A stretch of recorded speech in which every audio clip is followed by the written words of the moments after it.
You played an excellent game this game, Mr. Gerdat. Well, let's see. Do I have an even? I don't even have the goddamn satisfaction of being able to sink all my mana in the final turn of the game. What's supposed to be the final turn of the game anyway? Because at this point, you could just accept attacks from the Scarlet Thrinax, like whatever. I'm gonna pay 6. Give Scarlet Thrinax another +3/+0 until end of turn. So he is a 10/8 creature until end of turn.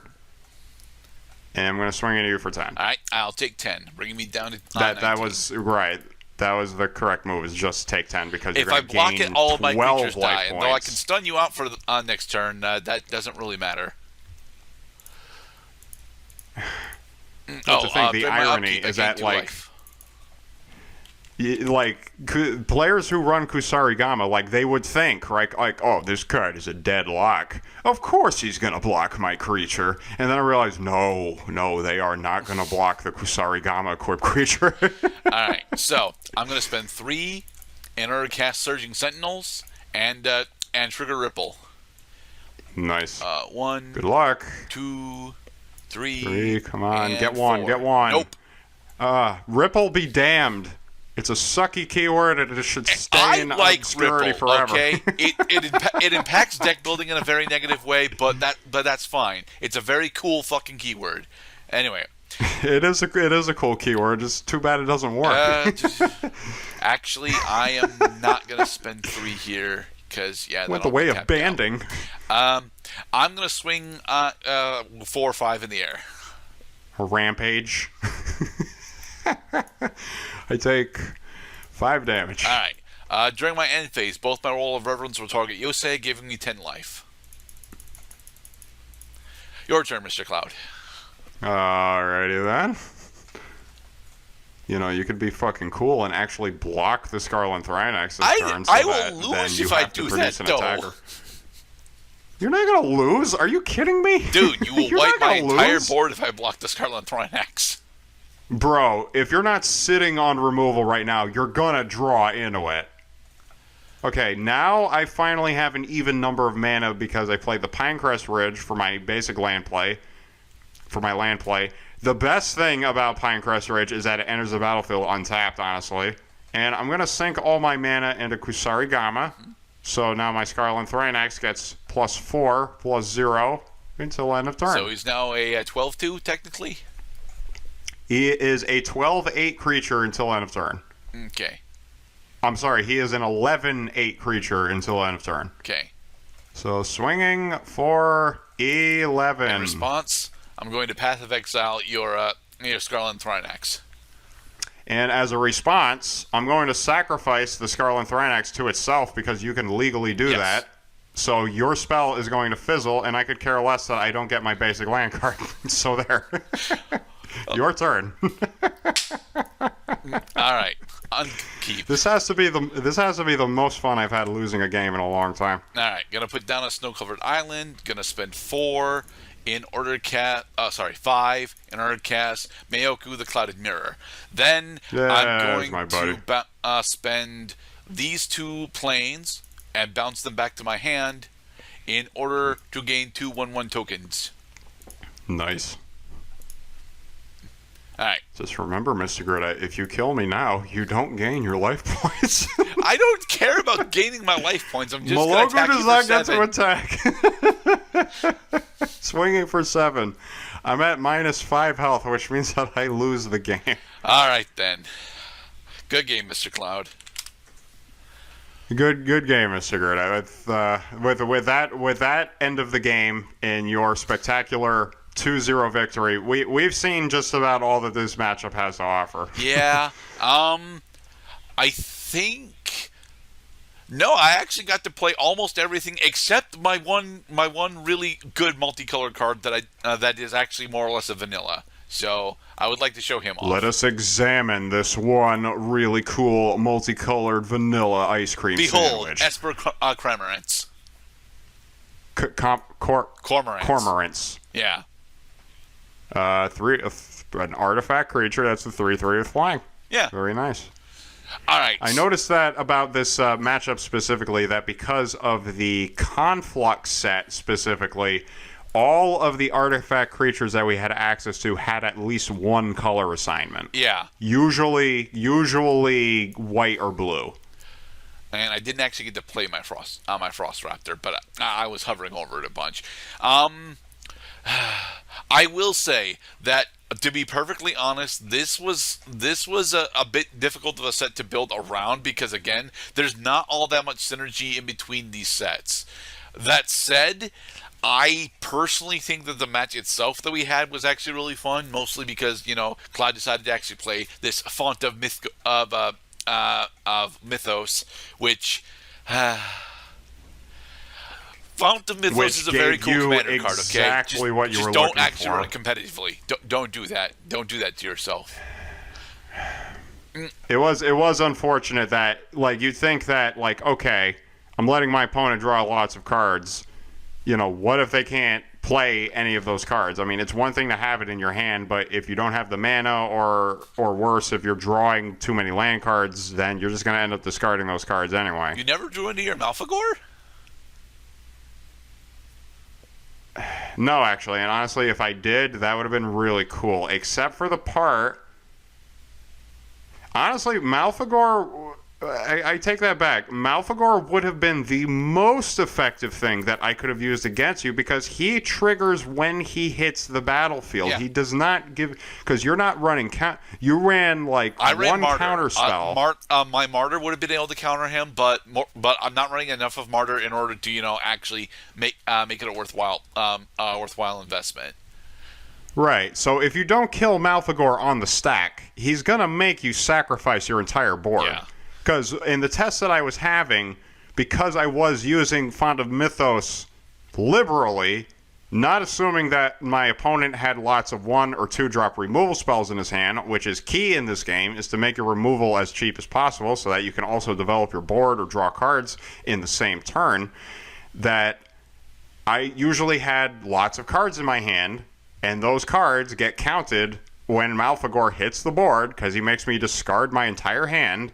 All of those cards become sacrifice creatures on my opponent's board, and now I have a fucking 6/6 with flying, for which my opponent does not have a ready answer to unless he draws into removal or puts another flyer on his board in the same turn.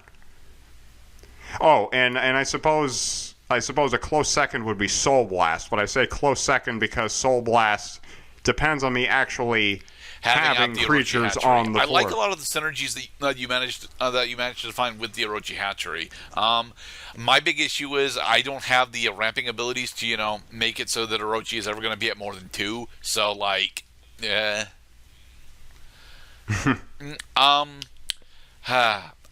didn't actually get to play Samurai the Pale Curtain, but it wouldn't have mattered all that much in this matchup. So. If a permanent would be put into a no, that would be... Do you have any graveyard recursion? Because other than Charnel Board Worm, I'm not seeing any. No, that would be... Sekawar would be pissed if he realized that he was up against Samurai of the Pale Curtain, because he only triggers if cards hit the graveyard. Right. If they hit Exile, then he fizzles. Okay. Or rather, it's not fizzling, he just doesn't trigger. Right. Huh. Yeah, this has been quite the eye-opening matchup that I see that I've really met my match this game.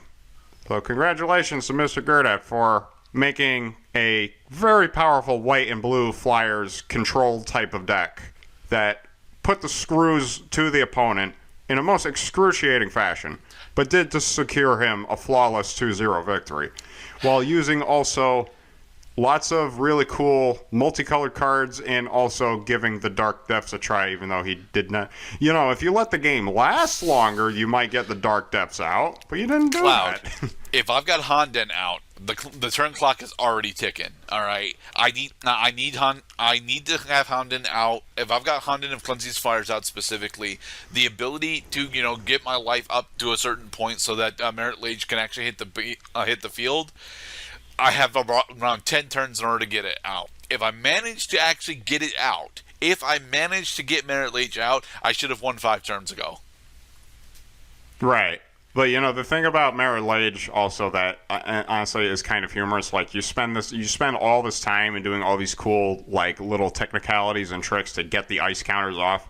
So you get your 2020 flying indestructible, but it doesn't have hexproof. So it can be sent back to the hand. It can be exiled. Like, well, fuck.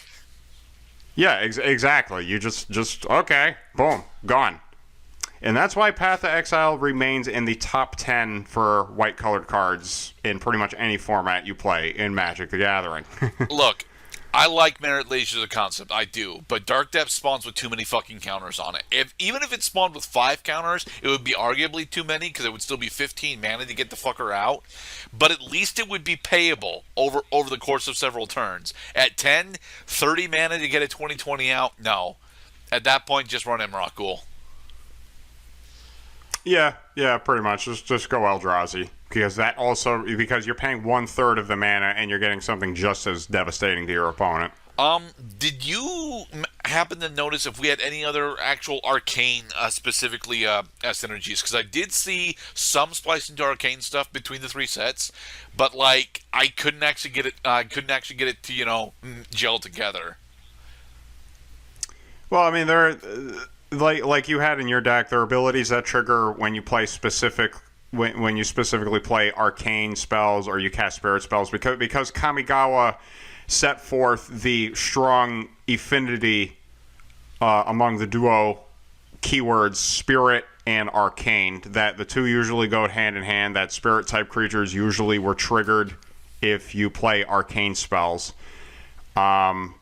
There's one creature that I saw that said, I think it said like arcane spells that you play cost 1 less to cast, and then spirit creatures you control get +1/+1. So that card got a reprint. Because you still see arcane to this day. What you definitely do not see that often is splice into arcane. Which allows you to apply the effects. Splice into arcane is a great keyword. Right, when it works. When but the situation, in order for it to work, the game's got to be on like turn 21 or some shit. So I got it. I got the card. Where'd everybody go? We went to Taco Bell. You didn't pick me up anything. Of course not. You were still resolving your fucking Meloku. My deck takes time. Why don't nobody understand that my deck takes time to develop? You can't smother baby in the crib and then expect him to Hercules his way through the 100-headed Hydra. Alright, this was actually a really fun match to play with. I don't honestly recommend this. I don't honestly recommend the sets that we combined together. We were really limited in what we could do, though, because it was like we don't usually pull out special sets for this so far. So I think we have one other option that we could have thrown in between all the C sets and like.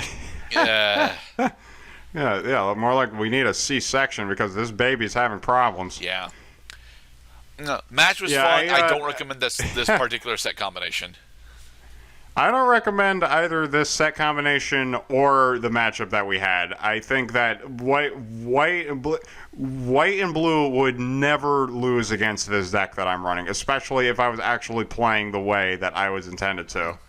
So here we observe finally what happens when a deck is so concentrated on its own development that it does not take into account A, what is my opponent up to, and B, what is my opponent up to? All right, everyone. Tune in next time for when it's my turn to pick out what we're doing. And no, we're not going to just do alphabet sets because we actually have a bunch of sets that have come out something recently that we can actually start to explore. I'm thinking of throwing us at Wilds to see if we can find anything that we want to do in that.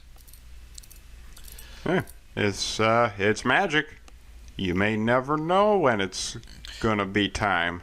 Or we could do something really scary and do the universes beyond Lord of the Rings stuff. If we do that, I'm banning the One Ring. Not because I think the One Ring is good, but because I don't want the entire conversation to be about how busted the damn thing is. Because it is very busted. I just don't know how. I don't know, Mr. Gerdat. You're sounding, just by your description, you're making it sound quite intriguing. Yeah. All right, everyone. Be safe. Thank you very much for watching, everybody.